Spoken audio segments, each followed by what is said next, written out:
Assalamualaikum warahmatullahi wabarakatuh. Kami dari kelompok 7 yang beranggotakan saya sendiri, Naila Fidila NIM 010, Muhammad Rizki NIM 012, dan Rahma Hasana Nafisah NIM 063. Kami di sini akan sedikit menjelaskan tentang makalah kami yang berjudul Metode Membaca dan Menulis Permulaan. Yang pertama, kita akan membahas tentang pengertian metode MMP, lalu macam-macam metode MMP, dan faktor penghambat MMP. Pengertian metode MMP atau membaca dan menulis permulaan. Metode sendiri yaitu prosedur, teknik, atau langkah untuk melakukan sesuatu, terutama untuk mencapai tujuan tertentu.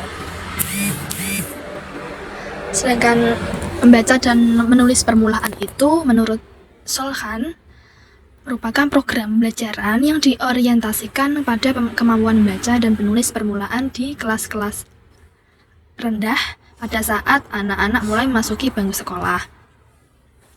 Pada tahap awal anak memasuki bangku sekolah di kelas 1 SD, MMP merupakan metode wajib yang harus metode utama yang harus diterapkan oleh anak kelas 1. Sedangkan menurut Tarigan, pembelajaran MMP merupakan pembelajaran yang utama bagi siswa kelas SD. Melalui MMP sendiri, untuk pertama kalinya, para siswa diperkenalkan dengan lambang-lambang tulisan yang biasa digunakan untuk berkomunikasi. Nah, sedangkan tujuan dari pembelajaran MMP itu sendiri, menurut Heru Santosa, yaitu tujuannya adalah agar siswa mampu memahami dan menyuarakan kalimat sederhana yang ditulis atau bisa menulis dengan intonasi yang wajar. Siswa juga diharapkan bisa membaca kata dan kalimat sederhana dengan lancar dan tepat dalam waktu yang relatif singkat. Macam-macam metode MMP. Ada beberapa metode pengajaran yang dikenal di Indonesia, yaitu metode abjad, yaitu metode yang pelaksanaannya dimulai dengan pengenalan huruf-huruf yang diajarkan dengan melafalkannya menurut nama huruf itu.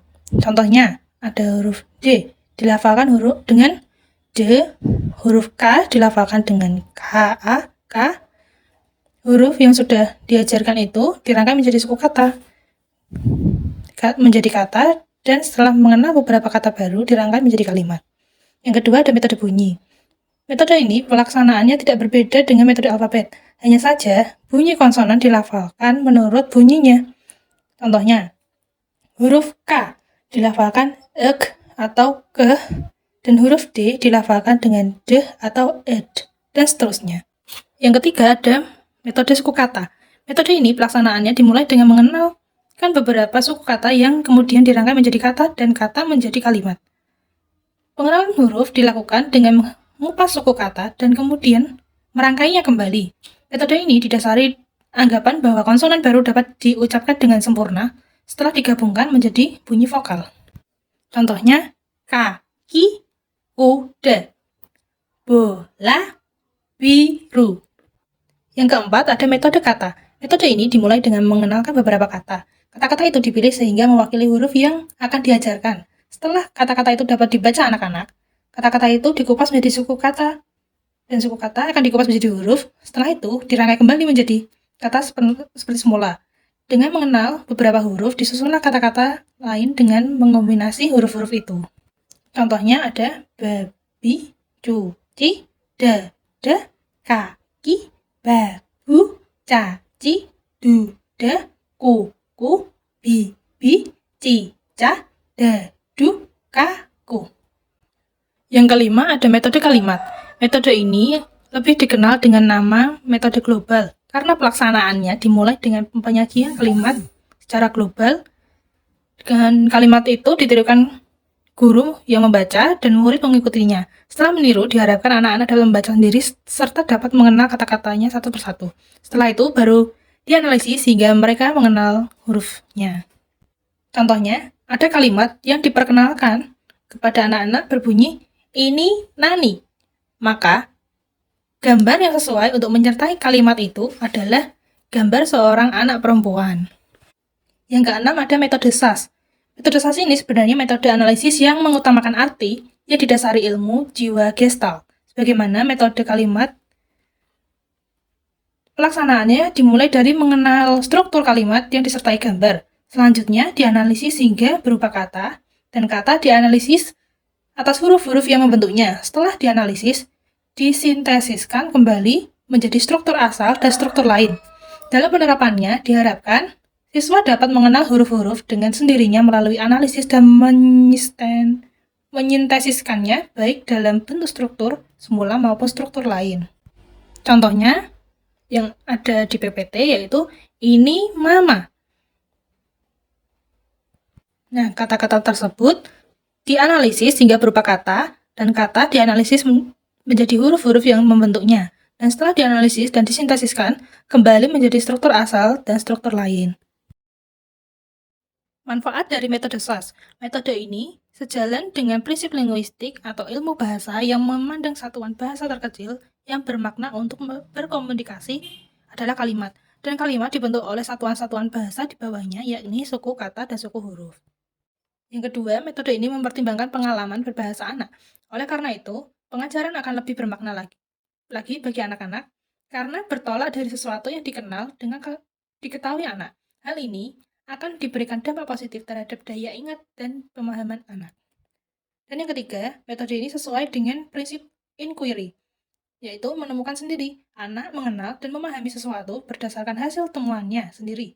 Dengan begitu, anak akan merasa lebih percaya diri atas kemampuannya sendiri. Yang selanjutnya ada metode eja. Metode eja ini hanya nama lain dari metode abjad dan metode bunyi. Karena penerapannya pun dimulai dari pengenalan huruf yang akan diajarkan, dirangkai menjadi suku kata, menjadi kata, dan setelah mengenal beberapa kata dirangkai menjadi kalimat. Metode ini merupakan metode sintesis semata. Selanjutnya ada metode kata lembaga. Kata-kata yang dipilih untuk kata lembaga haruslah kata-kata yang diperkirakan sudah dikenal anak. Langkah pembelajarannya diawali dengan memperkenalkan sebuah kata yang mengandung huruf-huruf yang akan diperkenalkan kepada anak. Selanjutnya, kata yang menjadi kata lembaga itu diuraikan atau dianalisis menjadi suku kata. Proses analisis dilakukan hingga ke tingkat huruf. Langkah berikutnya, dilakukan proses sintesis yang dimulai dari penggabungan huruf menjadi huruf kata dan suku kata menjadi kata. Yang selanjutnya ada metode Montessori. Membaca dan menulis berlangsung beriringan. Latihan-latihan awal, materi sensori, metode Montessori mempersiapkan anak untuk mengenal keduanya, membaca dan menulis. Montessori mengamati bahwa anak seringkali menumpahkan segalanya dalam tulisan, dan karena pengalaman-pengalaman sensori tahun-tahun awal mereka, menulis biasanya terjadi sebelum anak benar-benar bisa membaca. Melalui pengalaman sensori, anak telah belajar mengenangi semua materi-materi secara lembut dan telah menyempurnakan kegerakan tangan dan jari-jarinya dengan menggunakan materi seperti silinder dan teka-teki simbol. Latihan-latihan ini merupakan persiapan untuk memegang pensil. Sensitivitas sentuhannya telah berkembang melalui latihan-latihan indera peraba, misalnya latihan paparan kasar dan lembut, keranjang tenun, dan sebagainya. Prinsip dasar Lea. Yang pertama adalah pembelajaran yang baik dimulai dengan sesuatu yang sudah dikenal anak. Bahasa lisan yang diungkapkan anak merupakan rekaman dari pengalamannya sendiri. Yang kedua ada pembelajaran lebih bersifat individual karena didasarkan pada minat dan kebutuhan anak. Oleh karena itu, anak dapat berkembang sesuai dengan kemampuannya. Yang terakhir, pembelajaran mengarahkan pada pengembangan keterampilan bukan hafalan. Pengembangan keterampilan ini dilakukan dalam konteks yang bermakna. Hal penting yang perlu dicatat dari Lea yaitu, yang pertama ada pembelajarannya itu bersifat integratif dengan melibatkan 4 aspek keterampilan berbahasa secara bersama-sama, yakni menyimak, berbicara, menulis, membaca. Yang kedua, ada pengalaman berbahasa anak merupakan landasan pokok pembelajaran membaca permulaan. Yang ketiga, rekaman cerita anak yang sudah ditranskripsikan ke dalam bentuk bahasa tulis merupakan materi agar pokok bagi pembelajarannya membaca permulaan. Yang selanjutnya adalah faktor penghambat MMP. Dalam prakteknya di sekolah dasar, terutama di kelas rendah, pembelajaran membaca dan menulis permulaan ini mengalami berbagai macam hambatan yang terjadi. Menurut Jamaroh, ia mengemukakan terdapat 2 faktor yang mempengaruhi ataupun yang menghambat kegiatan pembelajaran membaca dan menulis permulaan, yaitu faktor internal dan juga faktor eksternal. Nah, dari faktor internal yaitu faktor yang terdapat dalam diri siswa itu terdapat 3 faktor, yaitu yang pertama faktor kognitif yang berhubungan atau berkaitan dengan tingkat kapasitas intelektual maupun intelijensi siswa yang nantinya akan sangat berpengaruh terhadap kegiatan pembelajaran membaca dan menulis permulaan. Yang kedua ada faktor afektif, yaitu faktor yang berkaitan dengan emosi dan juga sikap siswa. Seperti labilnya sikap siswa di kelas rendah, kemudian juga sikap kekanak-kanakan yang masih melekat pada siswa di kelas rendah. Yang ketiga ada faktor psikomotor, yaitu faktor yang berhubungan dengan seperti terganggunya alat-alat indera penglihatan dan pendengaran yang itu nantinya akan sangat berpengaruh. Seperti saat siswa itu akan diajari tentang bagaimana cara membaca sebuah kata, maka jika penglihatannya buruk dan anak kesulitan untuk melihat sebuah kata ataupun melihat huruf, maka itu akan berimplikasi pada terhambatnya pembelajaran membaca pada siswa. Nah, yang selanjutnya adalah faktor eksternal, yaitu yang pertama ada dari faktor keluarga. Nah, jika anak ataupun siswa itu berasal dari keluarga yang mendukung, maka kegiatan pembelajaran MMP ini akan sangat berjalan lancar.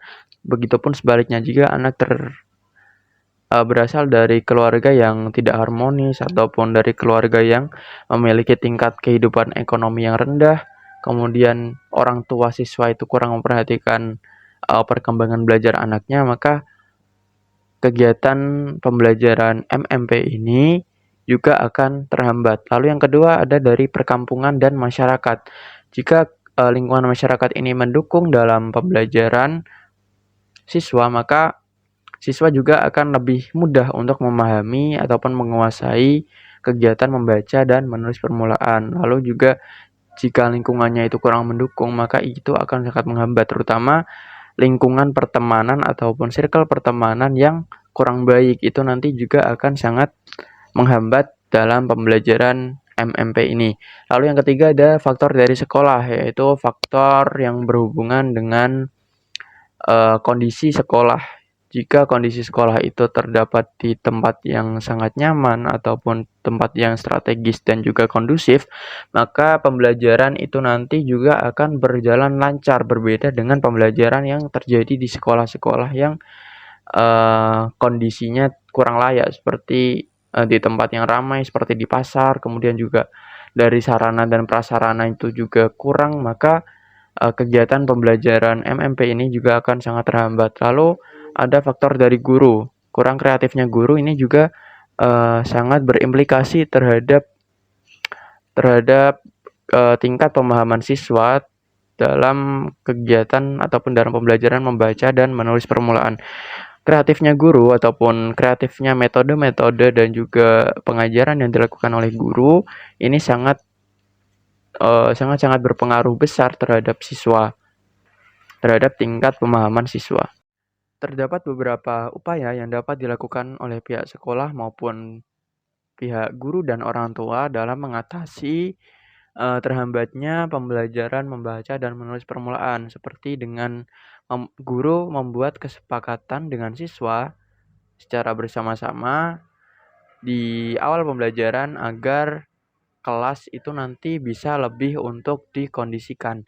Lalu yang kedua juga dari pihak sekolah dapat melengkapi sarana dan prasarana sehingga dapat mendukung dalam pembelajaran membaca dan menulis permulaan. Lalu orang tua juga harus secara aktif mengawasi perkembangan belajar anaknya. Kemudian pihak sekolah juga dapat dapat mengadakan beberapa kali forum dengan orang tua secara terjadwal agar orang tua itu tahu betul bagaimana perkembangan anaknya dalam pembelajaran. Lalu guru juga harus menggunakan beberapa metode-metode yang melibatkan secara aktif siswanya dalam pembelajaran, sehingga itu nanti akan mempermudah siswa dalam memahami materi-materi ataupun menguasai keterampilan membaca dan menulis permulaan. Lalu juga guru harus mau dan juga harus mampu untuk mengadakan bimbingan tambahan ataupun mengadakan kelas tambahan bagi siswa-siswa yang memang belum menguasai atau belum mampu untuk membaca dan menulis, sehingga dalam prakteknya itu nanti siswa akan tidak tertinggal dengan teman-temannya yang lain.